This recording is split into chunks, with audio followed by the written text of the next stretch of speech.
This is The World This Weekend. Good evening, I'm Stephanie Skandaris. Tonight, a search for answers as 2 more bodies are pulled from the St. Lawrence River. It's something you don't expect that happens in the community. Like, it's something that's not normal, like to have so many deaths from the river. Also tonight, CBC's Susan Bonner is in Israel, where the government's proposed judicial reforms have thrown the country into crisis. We're very burnt out. We've been cheated too many times to believe anything will be told. And the hard road to boosting Canada's power supply with clean energy. Dealing with climate change means using less fossil fuels, and using more electricity is most of the job. That's later, but first.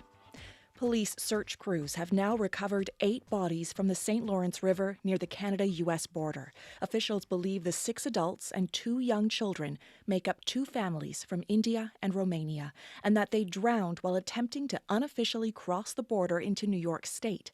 Katie Nicholson is in the nearby community of Aguasasne with the latest. Val Gray and her staff at the Three Feathers Internet Cafe blitz breakfast smoothies. It's been a busy morning prepping food for the search crews combing the river. I asked my staff, they all hopped on board. Everybody took on their duties and fulfilled what was asked. And, everybody's just been totally amazing. Even right down to community members asking if we need help. Do you need this? Do you need that? As the search entered its 3rd day, sorrow weighs heavily on Aguasasne and on Gray. I'm sorry. On a more personal level, I find it's very emotional because it's, it's something you don't expect that happens in the community. Like, it's something that's not normal, to have so many deaths from the river. And then the children, that's the hardest part because I have children. I'm sorry. So far, police confirm 8 people from 2 families were pulled from the river.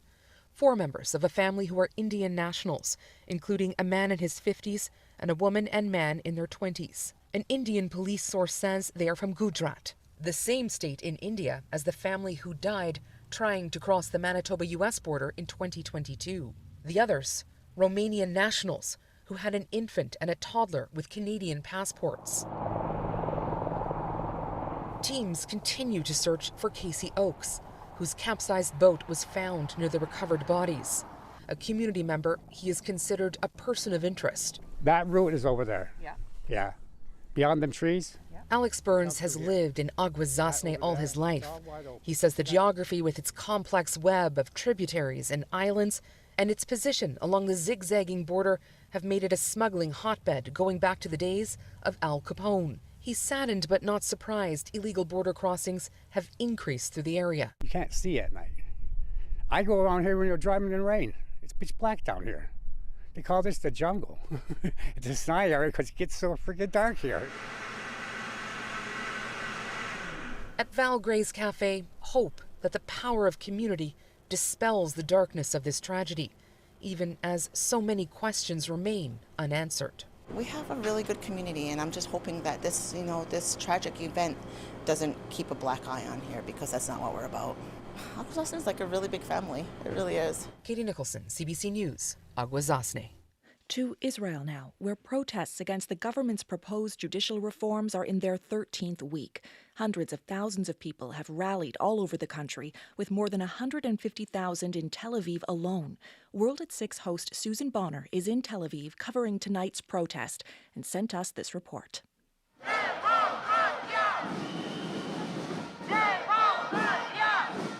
They are calling this the second wave.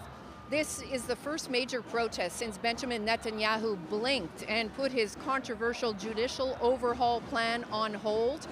That government package would weaken the power of the Supreme Court, and that has so many people here worried. The thing that we are afraid most is that for the next month there will be no agreement, and then on the 30th of April the Knesset is getting back, and it can within 6 hours deliver the first 2 rules that allow them to rule the judicial system, and from there the 139 rest of the rules, misogynist and racist, will be passed. It was the power of protests like these that put a stop to that plan temporarily. Talks are now underway to try to reach a compromise. But some people here worry the pause and the secret talks are either doomed to fail or they're a ploy to run out the clock and let the outrage die down. We're very burnt out. You know, we've been cheated too many times to believe anything will be told. So to say that we will talk about it, you know, in the next government seating, is to postpone it and to expect us to put our trust into this and to believe what we're told. And that's something that we don't have the privilege to do so much anymore. We have to be more careful. That's why calls went out this week on social media to not let up, to keep up the pressure. Tonight, young people, families, reservists seem to have answered the call, denouncing Benjamin Netanyahu's ultra-nationalist government and what they see as a plan to weaken democracy. In Israel's system, there's no formal Bill of Rights, no constitution. The Supreme Court is the final check on government power, and the court has struck down government laws that it said infringed on rights. And so the people here tonight say they are fighting against what they call a plan to weaken democracy. Susan, there is certainly protest, but Benjamin Netanyahu has his supporters too. What's their reaction been? There have been 2 major rallies in support of the government's plan. Benjamin Netanyahu's support in Israel is dropping, but he still remains very popular with a good chunk of this country. Israel is a polarized society, and the divisions are evident now in a way they haven't been in decades. Stephanie? Thank you, Susan. That's the CBC's Susan Bonner in Tel Aviv, and The World at 6 will have full coverage of events from Israel as they unfold over the next few days. Pope Francis has been discharged from a Rome hospital. That's the 86-year-old greeting well-wishers as he left. Francis was admitted 3 days ago when he was having difficulty breathing. He was diagnosed with bronchitis and received antibiotic treatment. A Vatican spokesperson says Pope Francis is well enough to take part in tomorrow's Palm Sunday service. Around 24 people are dead and hundreds hospitalized after heavy storms ripped through parts of the United States yesterday. The extent of the damage has shaken thousands of Americans living in areas vulnerable to tornadoes. Sam Sampson reports. Like a war zone? Matt Martin stands in his office parking lot in Little Rock, Arkansas. He's surrounded by glass and smashed cars haphazardly scattered across the pavement. These cars are moved. They weren't, parked that way, and just debris everywhere. From Martin's view, this is the worst of the damage in Arkansas's capital city. Thousands of buildings are torn inside out. In a nail salon missing its roof, the sun shines straight onto pedicure chairs. A torn box of Huggies diapers is covered by debris that used to be a house. Pieces of people's lives on grotesque display. But zoom out a bit, and it gets much worse. Right now, we have 5 confirmed fatalities. Arkansas's Governor Sarah Huckabee Sanders is just one state official reporting deaths across the Midwest and the South. Others in Alabama, Tennessee, Indiana, Mississippi, and Illinois say people died after potential tornadoes ripped through Friday. At least 3 people died in Sullivan County, Indiana, where one woman says the potential tornado was like a train whistle. It was just roaring. We had to put our hands over our ears. Everybody was running to the basement, and we'd got down there, and I heard glass shattering, and when we come back up, everything was just gone. The damage spreads to Illinois, where a storm brought down a concert venue's roof during a heavy metal concert. Boone County Emergency Management Director Dan Sicard says 260 people were there. One man in his 50s died. It appears that he was under the debris that fell, and some of the concert goers drug him out of there. We found him actually in a safer area, but he was already gone. There was absolutely nothing we could do. Tornadoes are common in all of these states, but U.S. weather experts say the size of these storms was unusual, and the damage has forced hundreds of thousands into crisis mode. Frank Scott Jr. is the mayor of Little Rock, Arkansas. We continue to ask that everyone remain prayerful. We know faith without works is dead, and so there's going to be a lot of working going on between now and then, and we ask that everyone be patient as we're working to respond as quickly as possible to all the needs as we move forward together. Local and national crews work day and night now to restore power, reopen roads, and figure out how to house thousands whose homes are now gone. Sam Sampson, CBC News, Regina. The head of Iran's judiciary says women who appear unveiled in public will be prosecuted without mercy. His warning came on the heels of a government statement reinforcing the country's mandatory hijab law. A growing number of Iranian women have stopped wearing hijabs in public since 22-year-old Kurdish woman Mahsa Amini died in police custody last fall for allegedly violating the hijab rule. Amini's death sparked months of widespread anti-government protests throughout Iran. As Taiwan's president heads to Central America for a diplomatic visit, a stopover in the U.S. and a possible meeting on her way back is drawing criticism and a warning from China. That's as tensions continue to threaten the relationship between China and the U.S. Lisa Xing reports. A crowd of supporters waving Taiwanese and American flags outside President Tsai Ing-wen's New York City hotel. Indicative of how polarizing this layover is, another group of protesters opposing the visit. China is not our enemy. The stop was on Tsai's way to Guatemala and Belize to shore up alliances in Central America. After that, she'll return to Taiwan through Los Angeles, where she could meet with U.S. House Speaker Kevin McCarthy, a move that's evoked a serious warning from Beijing. Calling the U.S. stops a guise, China's foreign ministry accused the U.S. of colluding with Taiwan to engage in political activities. Such an act seriously violates the One China principle and damages China's sovereignty, said spokesperson Mao Ning. Taiwan is one of China's biggest territorial sore spots. Beijing considers the island as part of its territory, even though it's ruled democratically. China has issued several warnings to U.S. officials not to meet Tsai, seeing it as a show of support for the island's desire for independence. Knowing the ire a visit would draw, a defiant Tsai said in a press conference before leaving that Taiwan's determination to go global will only grow stronger, that it'll walk the road of freedom and democracy, and external pressure will not hinder that path. Taiwan has gradually lost official recognition from more countries that have switched allegiances to Beijing, including Honduras last week. But the U.S. has made moves that indicate greater support for the island. Last year, former U.S. House Speaker Nancy Pelosi flew to Taipei to meet Tsai. Ever a balancing act, Washington's official response on Tsai's U.S. visit was diplomatic. National Security spokesperson John Kirby. The People's Republic of China should not use this transit as a pretext to step up any aggressive activity around the Taiwan Strait. This transit is consistent with our long-standing, unofficial relationship with Taiwan, and it is consistent with the United States' One China policy, which remains unchanged. Many could question the sincerity of that statement, as the Sino-American relationship shows no signs of thawing. Lisa Xing, CBC News, Toronto. Scotland has a new leader. 37-year-old Hamza Yousaf was elected First Minister this week, taking the reins from Nicola Sturgeon, who announced her resignation in February.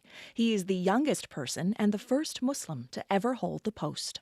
We should all take pride in the fact that today we have sent a clear message that your colour of skin, or indeed your faith, is not a barrier to leading the country that we all call home. For more on this, we reached Eamon O'Neill, an associate professor in journalism at Edinburgh Napier University. I spoke with him earlier. Eamon, Hamza Yousaf takes control of Scotland and the SNP after 8 years under Nicola Sturgeon, but it was a very tight race. What's he going to have to do to convince people he can fill what seem to be very big shoes? They are certainly big shoes to fill. He really has got to try and both walk a very fine line between saying to the electorate, well, if you liked her, then you'll like me, because a lot of the policies will continue pretty much as they were. But on the other hand, he's also got to say, I'm different. In other words, I do hear the fact that people didn't all like Nicola Sturgeon, although she was an incredibly successful politician at the ballot box. He's doing that terrifically political balancing act of saying those that would have wanted her to stay on. Well, you've got me, and that's a good thing. And those that thought that maybe it was time for her to step down, well, you've got me, and that's a good thing. One of Nicola Sturgeon's big pushes was for an independent Scotland, and Humza Yousaf is also taking that on. He's even appointed a Minister for Independence to his cabinet. Now, we have heard UK Prime Minister Rishi Sunak reject the idea of another referendum, but what do you think? Does Humza Yousaf have a better chance than Nicola Sturgeon did of getting a second vote on Scottish independence through? It's very difficult to see how he's going to square that circle, because the UK government has essentially got the veto. They're able to come up with a Section 30 order, which essentially says, sorry, we're not going to allow a second referendum to happen. And they always use the phrase, it was meant to be a once-in-a-generation vote. They would also argue that the polls are moving in a different direction. So it's not as hot a topic as it once was, but he has said that it still will be. He's trying to keep the embers still alight. He wants to take this to court. That's why he's appointed a Minister for Independence, and that's why he's willing to pledge a lot of money to legally fight the judgment of the UK Supreme Court would say that, sorry, the government is within its right to say, no, you're not having another referendum, because the argument is this was always baked into the agreement for devolution in the first place. In other words, this is not a surprise to anyone that's read the small print. Stephanie. All right, so quite a fight for him if he's serious about this, and a lot of questions around it. But one thing is for sure, and that's that Humza Yousaf represents a lot of firsts for Scotland. The youngest First Minister at 37, he's the first Muslim leader of not just Scotland, but any Western democracy, and he also joins the leaders of the UK, London, Ireland. They all have South Asian heritage. So a historic moment for sure, but how significant is it for people there?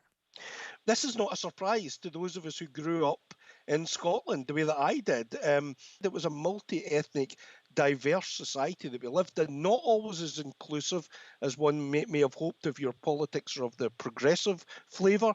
But it's kind of interesting because the biggest opposition in Scotland is, of course, the Labour Party, which is led by Anas Sarwar, who is also from the same faith and the same background. And it was interesting this week when he became First Minister how the congratulations from all corners of the political spectrum, just for a moment, paused, and everyone said, you must be proud, and we understand that, and your mum and dad and everybody must be very proud, and people that share your faith must be very proud, and Scotland applauds that. And of course, the usual fisticuffs started straight away politically after it. But for that moment, everyone just stood back and said, look at where we are. And isn't this a cause for recognition, reflection, and even a bit of joy? Yeah, and he had a lovely moment in his victory speech where he talked about his grandparents arriving in Glasgow 60 years ago, barely speaking a word of English, and how this would have been beyond their wildest dreams. Eamon, we've talked about the party, about the independence campaign, but what about the everyday people? What are some of the key issues facing Scots that Humza Yousaf will have to tackle as leader? The cost of living crisis is a problem. There are still problems, people would say, with Brexit, with maybe food on the shelves at times with different parts of Europe, with the fact that migrant workers are no longer able to move freely from Europe to Scotland to serve the service economy and the seasonal economy. There's massive problems with the National Health Service. So Humza Yousaf has got to pick up the threads of these things, decide what his priorities are. Once the honeymoon period is over, he's going to come back to quite a formidable slate of difficult challenges. It may also expose either his tactical brilliance or may actually show that maybe, just maybe, he isn't the man for the job. The jury's out. Come back in a month, Stephanie, and we'll see where things are. Okay, we'll check in on that later. And in the meantime, be watching to see how he does. Eamon O'Neill is an associate professor in journalism at Edinburgh Napier University. Eamon, it's always great to chat. Thank you so much. And the same for me. Thank you, Stephanie, very much indeed. Electricity powers our lives, and forecasts show we're going to need more of it fast. That's if we want to have enough to power electric vehicles and our other growing needs. All that new electricity also needs to be clean if Canada wants to meet its climate goals. The CBC's David Thurton takes a look at the challenges that lie ahead. Okay, come on up here, and I'll show you what we've done on this roof. Phil McNee is on a windy roof. On it, an array of more than 300 solar panels producing electricity even on a cold, dreary day. It's cloudy outside today. It doesn't look like there's much sun, but I can guarantee you right now these things are producing energy. Electricity without carbon emissions for a high-tech business underneath. Inside, Iridian Spectral Technologies robots build components for optical films, products that will be used in satellites and even 3D glasses. At any given time, this operation uses enough electricity to power more than 200 homes. CEO George Lanframboise says sustainability is important to him. I want my grandkids to have somewhere to live that's nice and green. The federal government says its recent budget will help businesses produce more clean power, with $20 billion earmarked for the green economy. Finance Minister Chrystia Freeland says it will also help meet the growing demand for electricity. We're going to need to double the amount of electricity we generate. That's because more households and businesses are increasingly expected to rely on electricity to heat their buildings and power their operations and transportation, instead of fossil fuels. Jason Dion, a senior researcher with the Canadian Climate Institute, describes the transition that's underway. Dealing with climate change means using less fossil fuels, and using more electricity is most of the job. So that's more electricity in industry, more electricity to power our electric vehicles. Conservative leader Pierre Poilievre doesn't dismiss the need for more electricity or green incentives, but you might want to jump up and down and celebrate these big fat checks that he's throwing around. Poilievre questions the use of all that government money if it takes forever to complete big projects, like building a national interconnected grid. Meanwhile, Hadrian Mertens Kirkwood with the Centre for Policy Alternatives worries building that grid is being left up to big business. The big risk is that the market doesn't bite. And the federal government has offered up all these incentives and the market doesn't bite, and we're left where we are today. But some say the real risk is regulatory roadblocks. The CEO of that high-tech Ottawa firm wants to expand its operations, adding more solar. But the utility has told Lanframboise the grid cannot handle the extra capacity. At the end of the day, you can have all the money in the world, but if you can't spend it on what you want to spend it on, what does it matter? More than just public dollars, this business wants all levels of government to make it easier for him and others to produce more clean electricity. David Thornton, CBC News, Ottawa.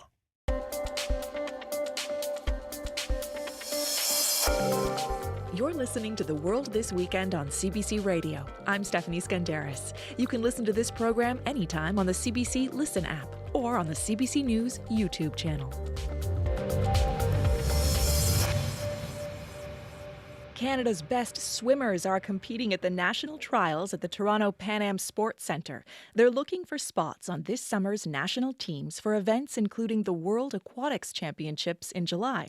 16-year-old Summer McIntosh is making the biggest splash by smashing records. Over the past few years, I've just put in my life and so has my family, and to become the best that I can be at the sport that I love and to achieve something like this that I dreamed of just a few years ago that I never thought was going to happen, and now that it did, it was very unexpected too. I never thought I was going to break the 400 free world record.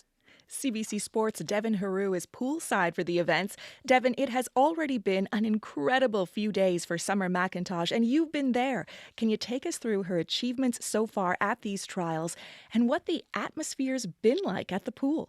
Well, let me start by saying it's absolutely electric inside the Toronto Pan Am Sports Centre. In fact, I'm standing right on the pool deck, right close to the starting blocks, swimmers in the pool getting ready for another night of competition. But you said it, Summer McIntosh is stealing the show here. We knew coming into the trials, which started on Tuesday, she was capable of doing some pretty incredible things, but I don't know if anyone could have predicted what she did. So let's walk through it.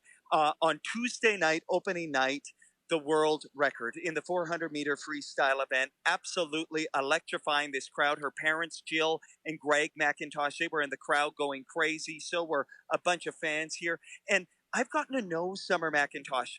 Yeah, she is just 16 years old, but she's so poised. But after that world record, she was emotional. She was in tears. She was in shock. She couldn't believe she was swimming that fast.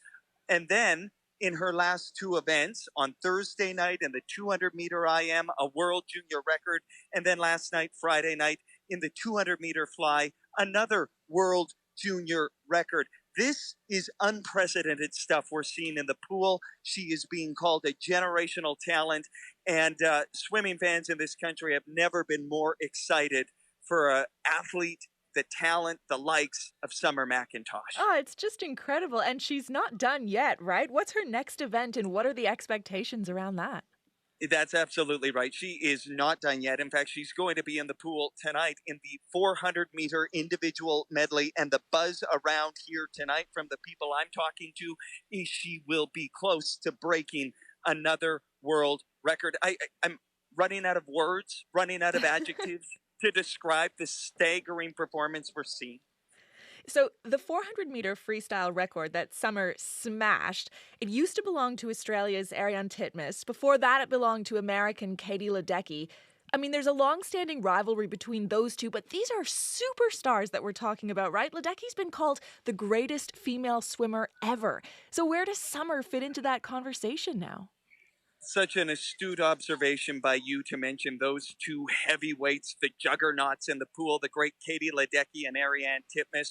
And people are already talking. Listen, the Paris Olympics are 16 months away, and people are already saying this is the marquee race at those games. It's going to be all three of them. Of course, Ledecky held the world record in the 400, then Titmus, now Summer. It's the first time in a really long time that three swimmers who all held the same world record in the same event are going to be facing off. And I think right now, if I'm Katie Ledecky and I'm Ariane Titmus, they're both older than Summer. Looking at the 16-year-old, I'm going, yikes. I don't know if I'm ready for what Summer is bringing to the Summer Olympics. It's just outstanding to see. They're inspiring each other. Summer has always looked up to Katie Ledecky, and now she's getting ready to beat her. Unbelievable. It's exceptional and extraordinary to watch. Devin Haru is at the Toronto Pan Am Sports Centre. Thank you so much, Devin. Thank you. Today is gonna be the day that they're gonna throw it back to you. We've got good news and bad news, Oasis fans. The good? Someone's tweeted that Noel and Liam Gallagher have been spotted out on the town in London together, meaning the perpetually bickering brothers are bandmates again. The bad? It's April Fool's Day.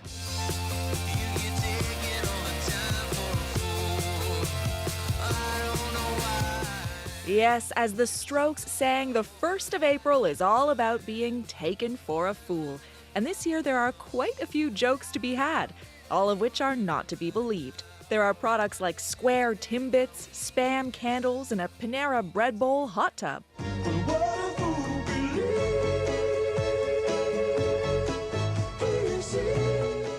George Takei says he's starring in an Everything Everywhere All at Once sequel called Nothing, Nowhere, Not at All. Prince Harry and Meghan Markle have released the video game Call of Dookie. And there's a spicy new reality TV show brought to you by the language learning app Duolingo. Coming soon, the hottest singles in the world will share a house in paradise in hopes of finding true love. The catch? None of them speak the same language. I don't understand a word he's saying, but it is so hot. That one actually sounds all right. You might be over April Fools. You might think none of these live up to the standard set by the BBC in 1957. The last 2 weeks of March are an anxious time for the spaghetti farmer. And if you hate the notion of being pranked entirely, spare a thought for director Sarah Polley, who received a note saying her recent Oscar was a mistake and she'd have to mail it back. Turns out it was written by her kid. After that, we'll all be praying. We don't get fooled again. You've been listening to The World This Weekend. I'm Stephanie Skandaris. Good night.